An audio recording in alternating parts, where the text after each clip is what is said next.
Welcome back everyone, welcome to civil services study. Next test पर आ जाइए। UPSC, UPPSC, PCS की test series चल रही है, वर्ष 2024 के लिए हैं और हम इसमें 6 क्लास की ओल्ड वाली एनसीईआरटी कवर कर रहे हैं और उसी के आगे से कंटिन्यू करेंगे जहाँ तक हो गया था। आज का टॉपिक रहेगा आरंभिक मानव की खोज में। ठीक है, लेसन बोल दो इसको, कुछ टॉपिक बोल दो। तो चलिए स्टार्ट करते हैं। प्लेलिस्ट इस टेस्ट सीरीज़ की बना रखी है, वहाँ पर आप टेस्ट नंबर 1 से लेकर जो भी नया टेस्ट आएगा वहाँ तक पहुँच सकते हैं। ठीक है, और ये हम टेस्ट सीरीज़ के फॉर्म में ही जो है सिलेबस को कंप्लीट करेंगे। तो पहला प्रश्न है, निम्नलिखित पुरास्थलों में से किस स्थान से मनुष्य के आखेट खाद्य संग्राहक होने के प्रमाण नहीं मिले हैं? आखेट मतलब पशुपालन। भीमबेटका, हुस्की, चिरांद, कुरनूल गुफाएं कहाँ से नहीं मिले हैं? भीमबेटका से मिले हैं, हुस्की से मिले हैं, कुरनूल गुफाओं से मिले, लेकिन चिरांद से नहीं मिले हैं। तो सी है इसका आंसर। देखिए, भीमबेटका, हुस्की और कुरनूल गुफाओं से मनुष्य के आखेट व संग्राहक होने के साक्ष्य मिले हैं या प्रमाण मिले हैं। ये तीनों जो हैं वो पुरापाषाणिक पुरास्थल हैं। ठीक है, पुरापाषाणिक पुरास्थल हैं हुस्गी, कुरनूल गुफाएं और भीमबेटका। जबकि जो चिरांद है वो नवपाषाणिक पुरास्थल है। देखिए, क्रम इस तरह से चलता है, सबसे पहले पुरापाषाण काल। ठीक है, यहाँ क्या आ जाएगा?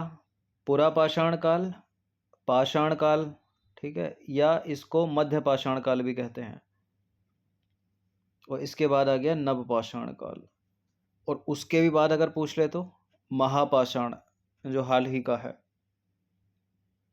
तो पाषाण काल या मध्य पाषाण काल से भी पहला पुरापाषाण काल और इसके बाद नवपाषाण काल। ठीक है, आग का आविष्कार तो यहीं हो गया था और पहिए का कहाँ हुआ? यहाँ।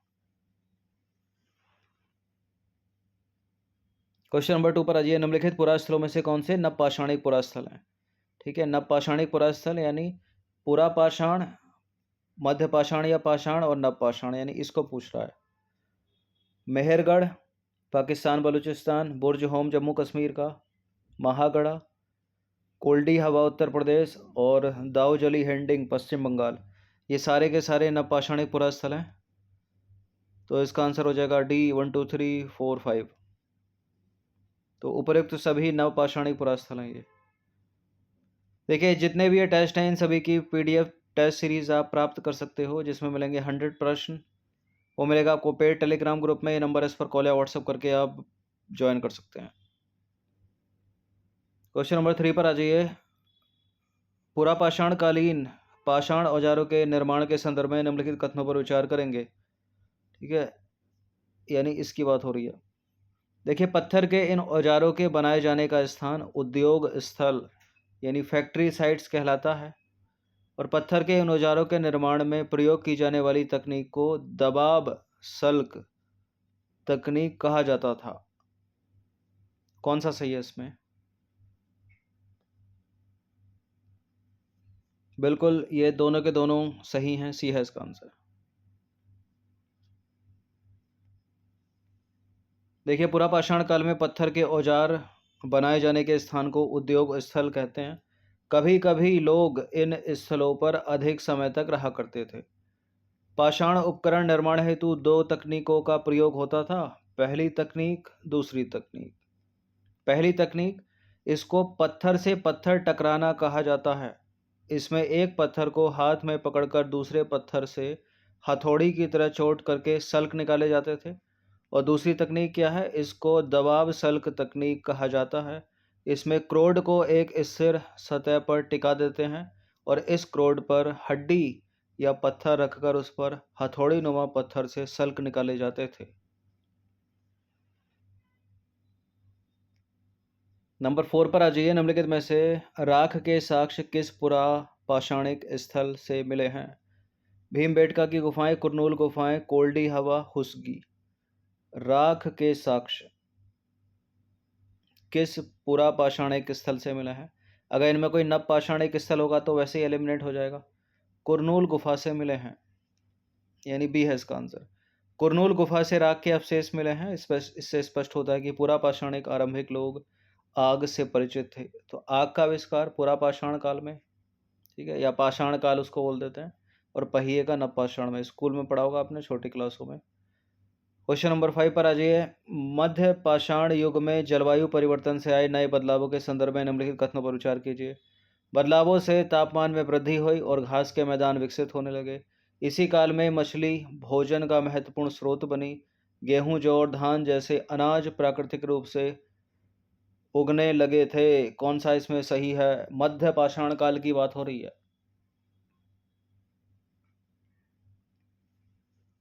बिल्कुल ये करेक्ट है। तीनों के तीनों स्टेटमेंट डी है इसका आंसर 1 2 3। देखिए उपरोक्त तीनों के तीनों सत्य हैं। लगभग 12,000 वर्ष पहले आए पर्यावरणीय बदलाव के काल को मध्य पाषाण युग अथवा मेसोलिथ कहते हैं। इस युग में जलवायु में आए बदलाव से जो तापमान वृद्धि हुई उससे घास वाले मैदान बनने लगे। घास क्षेत्र बढ़ने से घास खाने वाले जीव भी बढ़े। मछली इसी काल में भोजन का महत्वपूर्ण स्रोत बनी। गेहूं, जौ व धान प्राकृतिक रूप से उगने लगे। अतः लोगों ने इन्हें कलेक्ट किया, इकट्ठा किया और समय के साथ इन्हें खुद उपजाना सीख लिया। नंबर 6 पर आ जाइए। मानव सभ्यता के आरंभिक काल यानी प्रागैतिहासिक काल को सुविधानुसार 3 भागों में बांटा गया। निम्नलिखित में से कौन सा उन 3 में शामिल नहीं है? सबसे पहला पुरा पाषाण काल, ये पाषाण कह लो या मध्य पाषाण काल कह लो। और अंत का तीसरा वाला नवपाषाण काल या इसको उत्तर पाषाण काल भी कहते हैं। और इसके भी बाद का महापाषाण काल। तो पुरा पाषाण काल, मध्य पाषाण काल या पाषाण काल, नवपाषाण काल, तो ये नहीं है डी और यही आंसर है। देखिए मानव सभ्यता के आरंभिक काल अर्थात प्रागैतिहासिक काल को 3 भागों में पुरा पाषाण काल, मध्य पाषाण काल, नवपाषाण काल में बांटा गया है। मानव इतिहास की लगभग 99% कहानी प्रागैतिहासिक काल से घटित हुई। महापाषाण काल दक्षिण भारत में विशाल पाषाण खंडों की बनी समाधियों से संबंधित है। तो डी सही उत्तर होगा, डी वाला नहीं है। क्वेश्चन नंबर 7 पर आ जाइए। निम्नलिखित में से कौन सा पुरा स्थल प्रागैतिहासिक शैल चित्रकला के लिए जाना जाता है? अमरावती, भीमबेटका, बाघ की गुफाएं या अजंता? शैल चित्रकला के लिए जाना जाता है, इसका आंसर है भीमबेटका, ऑप्शन नंबर बी। देखिए भीमबेटका जो है वो वर्तमान मध्य प्रदेश के रायसेन जिले में स्थित है। यहाँ से प्रागैतिहासिक शैल चित्रकला के कुछ सुंदर उदाहरण मिलते हैं। भीमबेटका को प्रागैतिहासिक कालीन चित्रकला से संबंधित किया जाता है, जबकि अजंता तथा बाघ शैलकृत गुफाएं गुफा चित्रकला को मौर्य काल के बाद की हैं वो। ठीक है, अजंता और बाघ की। अमरावती अपने स्तूपों के लिए प्रसिद्ध है, जिसे शुंग कालीन या सातवाहन कालीन माना जाता है। तो भीमबेटका हो जाएगा इसका आंसर। क्वेश्चन नंबर 8 पर आ जाइए। सूची 1 को सूची 2 के साथ सम्मिलित कीजिए। नीचे दिए गए कूट का प्रयोग करके सही उत्तर का चुनाव कीजिए। सूची 1 में, सूची 2 में। पुरा पाषाण काल, मध्य पाषाण काल, महापाषाण काल, उत्तर पाषाण काल। अच्छा यहाँ देखिए उत्तर पाषाण काल लिखा है। उत्तर पाषाण काल या नव पाषाण काल एक ही बात है, कंफ्यूजन मत होना। तो पुरा पाषाण काल यानी सबसे पुराना। सबसे पुराना तो सबसे पहला होगा, कम से कम सबसे बड़ी संख्या देख लो, 20 लाख साल पहले से 12,000 वर्ष पहले, तो ए का लगा दो 2। उसके बाद मध्य पाषाण काल या पाषाण काल, ये हो जाएगा 12,000 वर्ष पूर्व से 10,000 वर्ष पूर्व। उसके बाद आ जाएगा नवपाषाण काल यानी उत्तर पाषाण काल, तो शुरुआती 10,000 वर्ष पूर्व। और सबसे नया जो हाल ही का हो गया महापाषाण काल, यानी 2,500 यानी 2,500 वर्ष पूर्व से 1,900 वर्ष पूर्व। तो ए का हो गया 2 और बी का हो गया 3 और सी का हो गया 1। ए का हो गया 2,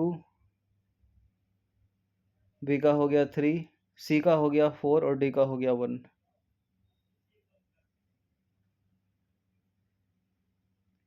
ठीक है, ए का हो गया 2, बी का हो गया 3, महापाषाण हाल का, सी का हो गया 4 और डी का हो गया 1। तो इसका हो गया ऑप्शन नंबर 1 ए। ठीक है, 2 3 4 1। पुरा पाषाण काल 20 लाख वर्ष पूर्व से 12,000 वर्ष पूर्व के दौरान माना जाता है। मध्य पाषाण काल का समय 12,000 वर्ष पूर्व से 10,000 वर्ष पूर्व तक का माना जाता है। महापाषाण काल का संबंध दक्षिण भारत के बड़े शिलाखंडों से बनी समाधियों से है। और इसका जो काल है वो 500 से 1000 ईस्वी अर्थात 2500 वर्ष पूर्व से 1900 वर्ष पूर्व तक माना जाता है।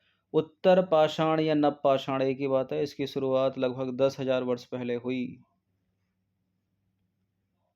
क्वेश्चन नंबर 9 पर आ जाइए। निम्नलिखित पर विचार करेंगे। पुरा पाषाण काल, मध्य पाषाण काल, नव पाषाण काल। उपरोक्त में से किस या किन काल के औजारों को माइक्रोलिथ यानी लघु पाषाण कहते हैं?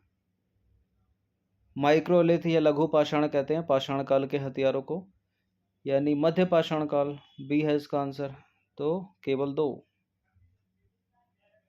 देखिए, लगभग 12,000 वर्ष पूर्व से 10,000 वर्ष पूर्व तक के समय को मध्य पाषाण काल कहा जाता है और इस काल के पाषाण औजार आमतौर पर बहुत छोटे होते थे। इन्हें माइक्रोलिथ यानी लघु पाषाण कहा जाता है और प्रायः इन औजारों में हड्डियों या लकड़ियों के मुट्ठे लगे हाशिए और आरी जैसे औजार मिलते थे।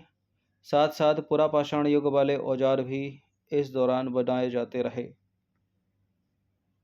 ठीक है, ऐसा नहीं है कि मध्य पाषाण में पुरा पाषाण काल के औजार बंद हो गए। क्या बोल रहा है स्टेटमेंट? बनाए जाते रहे। 10वां प्रश्न है, हुसगी के संदर्भ में निम्नलिखित कथनों पर विचार कीजिए। हुसगी से पुरा पाषाण युग के कई साक्ष्य प्राप्त हुए हैं और यहाँ से प्राप्त अधिकांश औजार बलुआ पत्थरों से बनाए जाते थे। बलुआ पत्थर से नहीं बनाए जाते थे, गलत है। दूसरा वाला स्टेटमेंट, चूना पत्थर से बनाए जाते थे। ए है इसका आंसर। इनकरेक्ट तो नहीं पूछा, करेक्ट पूछा है। होसगी कर्नाटक में स्थित पुरापाषाण कालीन स्थल है। यहाँ से प्राप्त कुछ पुरास्थलों से अलग अलग कार्यों में प्रयोग किए जाने वाले औजार मिले हैं, तो पहला वाला करेक्ट हो गया।